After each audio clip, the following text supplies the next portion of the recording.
Welcome to Email After Hours by SenderScore, powered by Validity. We're your hosts. My name is Guy Hansen. And I'm Danielle Gallant, and this is Email After Hours.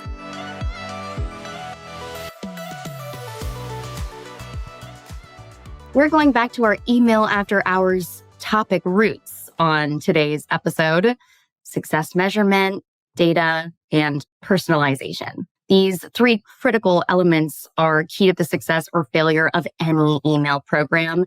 And today, we're going to dive into some examples of what happens when marketers get them right and what happens when they go wrong.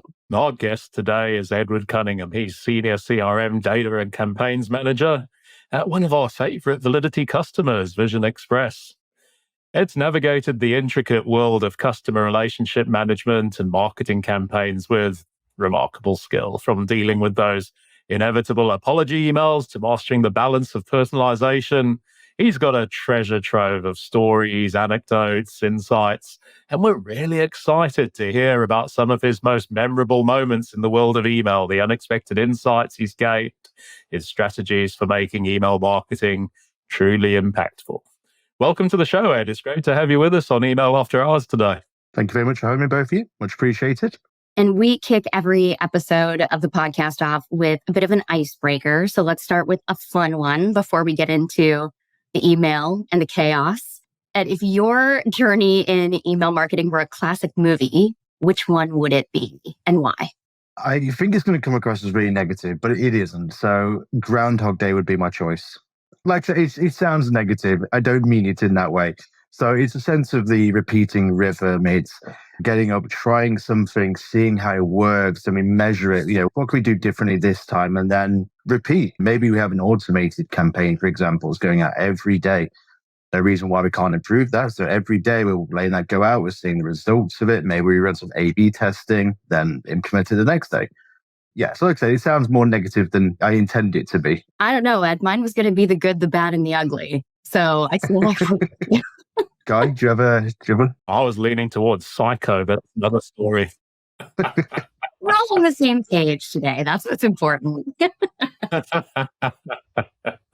Awesome. Okay, let's start talking about email marketing. And I'm sure marketers will be quite familiar with our first topic, which is all about success measurement and the challenges associated with how to go about measuring campaign performance. Because a great campaign's all well and good, but without being able to read performance accurately, what's the point? And so, Ed, was there ever a time where you found it difficult to track performance? And if so, how did you tackle it and what did you learn? I mean, absolutely. I mean, if you'll indulge me, I have a lovely anecdote about this one. So in my long and storied career, I've obviously had to be requested to analyze multiple campaigns. But one day, one of my previous roles, I was requested to analyze a campaign that they'd put out. So we were quite a siloed team. So we'd have some people doing promotional marketing, some people doing more CRM side of stuff. And I was doing the analytics side of things. So they approached me saying, hey, we wanted some analysis on this. Yeah, I said, okay, fine. See if we can prove the efficacy of the campaign, see if we can put some sort of value to it at least. So I started digging into it. I was like, okay, well, how have we got any tracking set up for this, for example?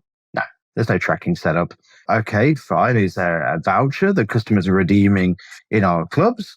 Yeah, there is. But, this is an old school business. Their tills are just a wooden drawer. That's all they had at that time. There was no fancy EPOS system. So we couldn't track if anyone had actually couldn't use these vouchers. So I was sort of given nothing to really go on. But at least we had some sort of rudimentary visit tracking. And we also had, as a physical visit to brick and mortar. And we also had the customer list for who actually sent this campaign. So between the two of those things, we could sort of cobble something together. We could say, right, well, this is who you sent to. We know these people came in and we know roughly how much the average spend is going to be. So therefore, we can attach some value to it. So it wasn't a great one to really try and analyze. And it sort of taught at least the other team, if we're going to do this sort of stuff, you need to engage with your analysts early on. There's no point saying, oh, here's how we're going to do the campaign. But if you can't track it, or you have no idea of how you're going to track it or what you're trying to prove, well, there's no end goal, is there? It's just we're sending out and into the void, essentially. It sounds like a bit of like a patchwork measurement situation, right? Trying to infer what we can from whatever we've got available. And so from this like analytics gap or measurement oops, like how did you correct the course for the next time? Of course, there's the flip side, which is where data analytics was measured appropriately and then improved campaign performance. Can you tell us about an example of that? Yeah, sure. It would be a far more recent one. So Q1 of this year, completely different role, completely different industry, thankfully. But that's one where we have a lot more tracking going on. We have a lot more forethought into what we're going to actually do. So we have our customer selection right at the start. We know exactly what they're doing before this. Now, these are really lapsed. These are really lost customers. It was a re-engagement campaign, essentially. So we know exactly what they were doing. And because it's online, we also have in-store tracking. We can see exactly what customers have then come in. We can see customers clicking through into links on the email. So we can track them in GA, see what they're doing there. And then, of course, we've got the database side of things. So we can see, well, did they come in? Yes. How much did they spend? What did they purchase? Is there some sort of trend here? Are these customers going towards a lower value item, a higher value item? Are we seeing anything in terms of gender split, age split? That's the beauty of a properly thought out campaign, because we know exactly how we're going to track it from day one and we have that tracking available to us. We can then provide really, really in-depth analysis. We can go as granular as we want on it, essentially, especially with the website as well, with anything out of Google Analytics. Through that tracking link, we can link transactions for online orders as well, which is really fantastic, because then we can follow people all the way through the funnel. We know exactly when they were sent it, when they opened it, when they clicked it, and then where did they flow through on the website? What did they end up purchasing? And then link that back to the database. We can get a more granular view of what was in their baskets, for example. I think we are all on the same page there. Data is your friend when you're an analyst. Let's move on to another topic then. So the time-honored one of creating effective personalization. And we've heard many tales about how personalization can be a real tightrope walk on past Email After Hours episodes. And we've talked previously about the candidness versus creepiness debate when you're leveraging data to create a personalized experience. And I was actually telling Danielle the famous example from Target's email program a few years ago when harnessing big data was first really starting to become a thing, and they churned their data and identified from a young lady's purchase transactions that she was probably pregnant and that it made sense to start serving her with Target products which would help her on her pregnancy journey. And the only problem was that they didn't understand that she was using a household email account and her dad received the email and it was the first he knew of her situation.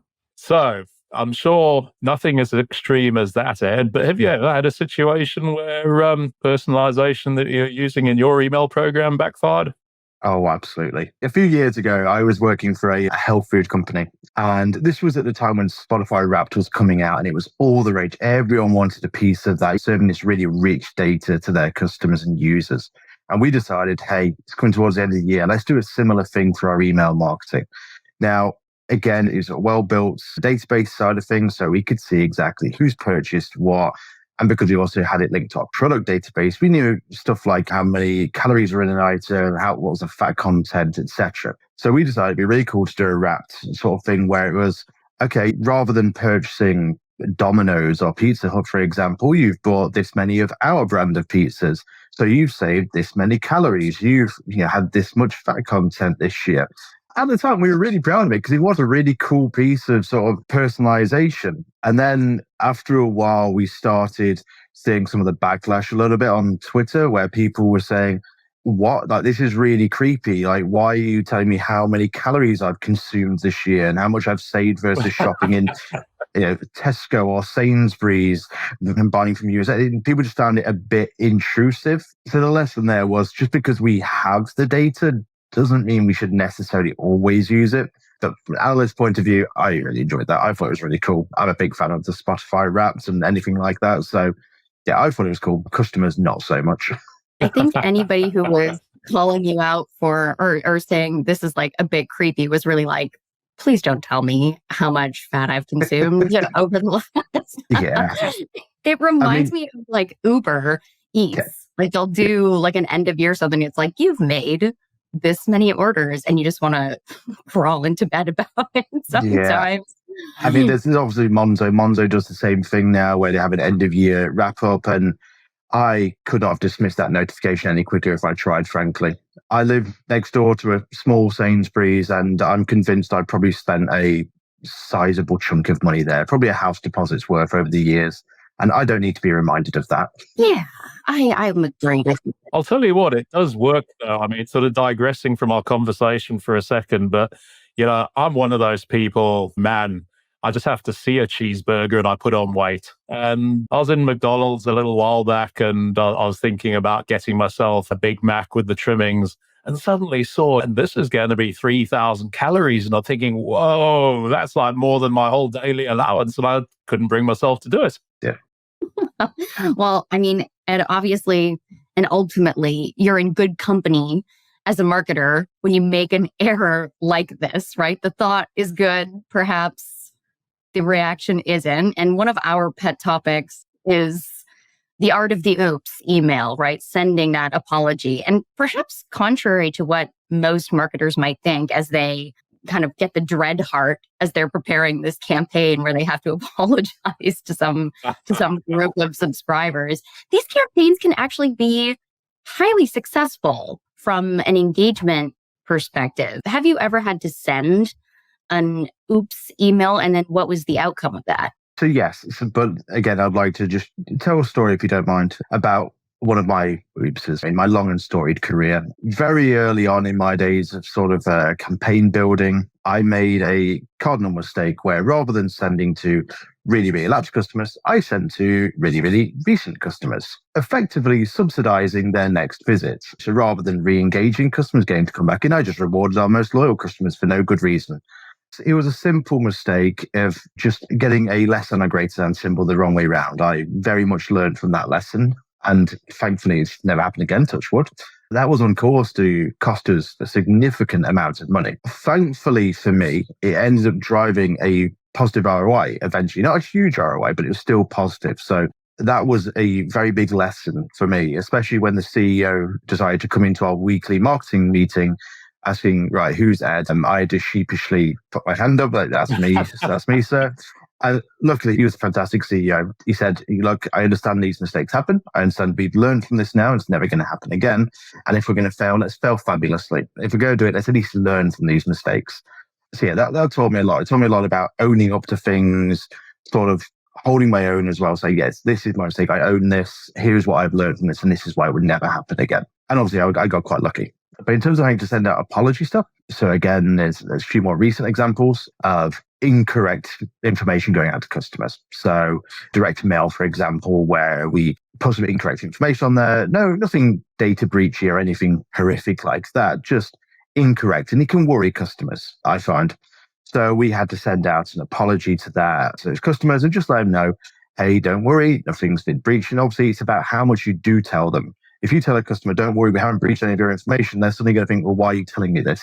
So it's about saying enough without saying too much to unnerve people. And obviously, we didn't really see any positive ROI from that. That wasn't the intent of the campaign. It was simply an automated reminder with some incorrect data on it. But yeah, the apology, it went over fine. We did get some complaints, as you'd expect. But luckily, I think the apology sort of smoothed things over a bit. So firstly, I think fail fabulously is a great mantra, and I'm going to adopt it. I'm going to write that down and put it up on the wall because I'm with you there. But I love the comment you just made about we have to be sensitive to our customer sensitivities. We are in an era where subscribers are hypersensitive to the way their data is used. And I think more so as more privacy bills become law. And there's definitely a case for that less can sometimes be more. And so, while we're, I think, all fans of the power of data, it's also easy to get bogged down in the data. And I wonder, have you ever made like a seemingly small tweak based on something you've learned from your customer data that actually led to a big breakthrough in your email strategy? Sort of an unexpected learning in that kind of vein? Put me on the spot there. Yeah, I mean, we're obviously always analyzing our data for our customer behavior and seeing how they're interacting with the emails. We're recently rolling out things like heat mapping for our emails. So we're seeing well, how far are customers going down? Are customers scrolling all the way to the bottom? Then why are we putting important content here? Why have we got CTAs at the bottom of an email, for example? We're not going to glean anything from this. Customers aren't going to scroll this far. We learned that customers are only really scrolling basically one swipe of an iOS screen, effectively. That's as far as customers are really going. Yeah, we can learn from that, right, we don't have anything important. If it's a reminder, for example, for customers to come in for their eye test, we're not going to have a booking link at the bottom of the email. No, that booking link is going to be right at the top. First thing you see when you open that big box, book now. Yeah, then maybe the bottom will have some promotional stuff. So maybe certain brands that we're pushing at the moment, maybe that'll be towards the bottom of the email. Other stuff we're gleaning as well from our analytics is time of send. That's a really big one as well. So we're doing a lot more stuff with, I've forgotten the term now. It is an acronym. I can't remember the term. I only saw it the other day. You mean send time optimization, perhaps? That's the one, send time There's optimization. Only 4,000 acronyms that you have to remember. I never forgotten. This is a relatively new one in my defense. It's not one that we've been using a lot until recently, but send time optimization. So so we've been using that a lot lately. We're using our inbuilt one from our email client responses. And it's too early to sort of glean anything from that, but it is one I'm really interested to see. Do we see any noticeable difference from using this? Obviously, there's no negativity towards us for using it. We're not having any reduction in send volume or anything like that, but it's an interesting one. If the analysis proves that there is no difference between using send time optimizations and just sending it at a set time, then maybe we'll roll it back. But I don't think there's any harm in us keep using it for the time being, at least. Yeah, those are some really good examples for sure. And I know we might have put you on the spot with that last question, but you've been so candid with the successes and learning experiences, we'll call them, I suppose, that you've shared with us today, that we want to make sure you're not alone. And I kind of want to put Guy in the hot seat because I feel certain that Guy has a couple of these oopsies that might be worthwhile to share with our listeners. But Guy, do you have one that comes with like a silver lining where you failed fabulously? Oh man, where do I start? I think one which does come to mind is actually from quite a few years ago. And the email agency that I worked for, one of our key accounts was Pizza Express, and we basically provided all of their email program sending as a managed service. And this was long enough ago that when you were doing your proofing, you would actually proof two versions of the email so that we could see what the plain text version looked like and what the HTML version looked like. And our client would sign off and approve both versions. And then we would switch that off before the main send so that only the appropriate version rendered when it got sent. And this particular time, forgot to switch that off. And every single one of nearly 1 million recipients got two versions of the same email, the HTML version and the plain text version. And this went out over the weekend, and we came in on the Monday morning, and it was a bit of a shitstorm. And we bought ourselves a couple of hours, said, listen, we need to look at the data, we need to look at the reporting, we'll get back to you. And it suddenly occurred to us as the morning progressed that the campaign responses were trending upwards quite nicely. And continued to do so. And by the end of the day, it actually had turned into one of Pizza Express's best performing campaigns since we'd been working with them. And I think the lesson which we learned and actually applied to subsequent campaigns was that they'd previously done these very image intensive emails, which are great. The pizzas on them look delicious, but they must have been causing an element of deliverability challenge. And for a lot of the recipients, the plain text version was probably the first message they'd seen from Pizza Express in a while. And it was like, cool, we're up for a pizza. And they went and made a booking. And as I say, we actually applied that to future emails where we actually went for a slightly less image-heavy approach, and long-term response rates improved significantly as a result. So it was a day I would choose not to repeat, but the learnings from them were good learnings. So there was a positive outcome. Very briefly, I do remember a validity-specific example. I think understanding we're an international business, we send marketing emails to our customers in a range of different languages. And there was a time where we accidentally emailed our LATAM customers with German copy. and was surprised to find how many German speakers there are in South America. And a lot of them were responding, going, wow, that's fantastic. And even replying to us in German. So again, sort of a silver lining. Yeah, so those are a couple that I can think of. What about you, Danielle? You got one to share with us? I'm sure I You do. ready? I mean, so my like one, which I think is a good one, time on the sender side. Of course, for faithful listeners, you'll know I worked in marketing, email marketing, really on the more technical and deployment side of things for a company that hosted like a whole variety of different dating sites.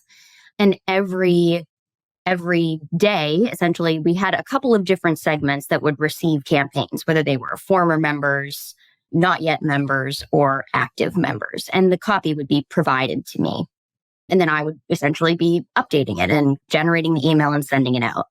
And one day I accidentally swapped subject lines for the huge group of subscribers that had not yet joined the site to become members and get to dating with one of the other groups. And essentially, instead of providing them with like $1 offer incentive, I made it look, the subject line I used made it look like someone had already reached out to them. So someone was replying to some lovely lady on one of these sites was already reaching out being like, hello, I love your profile or whatever. And kind of to your point, why, like, it was not great because it made it look like they'd been signed up for something that they should definitely not have been signed up for. But the response was awesome. People were like, oh yeah, like, let's do this. So we made a little bit of a change to the way that we crafted those subject lines for those soon to be members. So again, I had to have an uncomfortable meeting as well, but perhaps not as bad as it could have been. Like you said, a day I wouldn't want to relive, but hey, some lessons learned there for the company. And did you see any uptick in people signing up? Yes, we did. I think it's a good analogy. It's like TikTok, for example. I was adamant I was never going to download TikTok. And then COVID hit and you're bored. And I would get sent links from friends and you open them and it's all in the web browser. So it's not the perfect experience. And then afterwards, it started auto-playing another video. And there was one, I can't even remember what it was, but it had me hooked. I was like, well, hold on, I kind of want to see the rest of it. Because it wouldn't auto-play the whole thing. It just play a small segment of it. It's like, well, now I want to watch it. And the only way I can watch it is to download the app. It's just clever stuff like that. It's like, I get, maybe it wasn't even the intended purpose. I don't know, but it works for me at least. An incentive of a different kind. Yeah. In my case, that's for sure. There we go. So, Ed, we've bared our souls for you. We've all been there. We've done that, got the t-shirt. It's been a great conversation today, and we're going to have to start wrapping up. But before we do so, keen to look towards the future a bit. I think you've already told us some really interesting stuff in terms of your use of heat mapping, the send time optimization that you're implementing, and keen to hear anything else you've got in mind as you take Vision Express's email program forward, what you're focused on in terms of emerging trends or technologies. What's the next big thing for you? So one of the things we're looking at quite closely at the minute is NPS, Net Promoter Score. So it's something we already have in place anyway. We've had that in place for quite a number of years at this point. But what we weren't doing until soon, hopefully, is really digging into the text. What's the sentiment of what these customers are actually saying to us, rather than just it's a negative comment, it's a positive comment, it's really basic sentimentality. We're going to look at some actual learning there and say, well, what's the actual overall theme? It wouldn't surprise you that most of our NPS comments are going to contain the words glasses or exam. We don't care about them, that's obvious. What's the sentiment around the comment? Is it great glasses, thank you, 10 out of 10? Is it horrible glasses, worst experience of my life, would never repeat, 0 out of 10? So it's getting a bit more context around that. And then maybe following up with some of these customers, which is something I've done at previous businesses where we would reach out to some of our customers who had really negative NPS comments, maybe hit them with a slightly richer offer, for example, where someone who's given us a more positive comment, maybe push them towards Trustpilot or Google reviews, for example. Hey, they really love us on NPS. Let's push them straight down a standard campaign for Trustpilot/Google review. So we're going to look to bring some of that forward with Vision Express soon. Like I said, we're going to do a lot more stuff with the heat mapping as well to see how that goes for us, as well as the send time optimization. So those are the things we're really looking forward to. We've also offloaded a lot of our campaigns now. Obviously, we're a centralized business and we are becoming more and more centralized for our parent company, which has taken a lot of the strain off us as marketers. So we're no longer having to worry so much around the automated campaigns. They're all going out through our parent company. The analytics side of things, we are still managing, but there's a lot less for us to do on those now. So we can focus more on the big sends, the really nice ad hoc stuff where we get to be a bit more creative and flex the muscles a bit more. So those are some of the things I'm looking forward to, at least. Sounds super exciting. And as Guy said, it's time to start wrapping up today's awesome conversation. And so we're going to go back to another medium, I guess, for today's closing question. And it's a tough one. I feel like I would have a really tough time answering this. So imagine you're creating a playlist that captures the highs and lows of your email marketing career. What's the title of the playlist? That's a good one. I have playlists that probably perfectly encapsulate this, and it's just sad songs to get sad to. For those days where it just doesn't seem to be going right. But obviously not every day's like that. Playlist, it would be something like Trials and Tribulations. Oh, I love it. That's the most succinct way, I think, to sum it up. So we are still going to have some of the negativity in there, but there's lots of bright stars in there. There's lots of nice stuff in there, I think, as well. I'm thinking of some of the songs that I would be plugging in there. It would be like One Day More from Les Mis, and then like the Ghostbusters theme song, and like all of this random. Man, I can't top that. I think we will sign off. Ed Cunningham, it's been such a pleasure having you join myself and Danielle on Email After Hours today. Great conversation. Much appreciated, guys. Much appreciated. And to our audience, we'll be back again in 2 weeks' time. Join us then.